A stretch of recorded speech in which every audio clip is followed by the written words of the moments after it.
সাল 1981, কোর্টের ট্রায়াল চলছিল। হঠাৎ এক নারী পিস্তল বের করে গুলি করলেন কাঠগড়ায় দাঁড়িয়ে থাকা আসামিকে। গুলিবিদ্ধ হয়ে মুহূর্তেই মারা গেল মানুষটি। মহিলাটি কেন এমন কাজ করলেন, চলুন আজকের এই ভিডিওতে জানতে চেষ্টা করি। মহিলাটির নাম ছিল মেরিয়েন বেচমেয়ার। তিনি বসবাস করতেন পশ্চিম জার্মানিতে। 3 সন্তানের জননী হলেও তিনি বসবাস করতেন ছোট মেয়ে অ্যানার সাথে। বাকি 2 সন্তানকে অভাবের কারণে তিনি দত্তক দেন। খুবই হাস্য উজ্জ্বল ও খেলাধুলা প্রিয় মেয়ে ছিল অ্যানা। একদিন তার মায়ের সাথে কিছুটা মনোমালিন্য হওয়ায় অ্যানা রাগ করে উঠানের দিকে চলে যায়। তখনই তিনি নজরে পড়েন 35 বছর বয়সী একজন মানুষের। মানুষটি পেশায় ছিল একজন কসাই। তিনি আগে থেকেই চাইল্ড মোলেস্টিং বা শিশু শ্লীলতাহানির মতো কাজের সাথে যুক্ত ছিলেন। এনার প্রতি তার নজর ছিল আগে থেকে। এনাকে একা পেয়ে তিনি তার বাড়িতে ডেকে ধর্ষণের পর গলা চিপে হত্যা করেন এবং এনার লাশ ফেলে দেন পাশের একটি খালে। মানুষটির নাম ছিল গ্রাবুস্কি।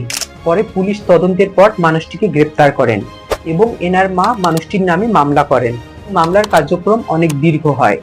1980 থেকে 1981 সাল পর্যন্ত মাত্র 3টি ট্রায়াল হয়। একদিকে মেয়ে হারানোর শোক আর অপরদিকে কোর্টে কোর্টে ঘুরতে থাকা। এনার মা বিরক্ত হয়ে পড়ছিলেন। সে সময় গ্রাবুস্কির উকিল তার জামিনের জন্য বিভিন্ন প্রমাণাদি জোগাড় করেন এবং বলেন তার হরমোনের ভারসাম্য ঠিক নেই।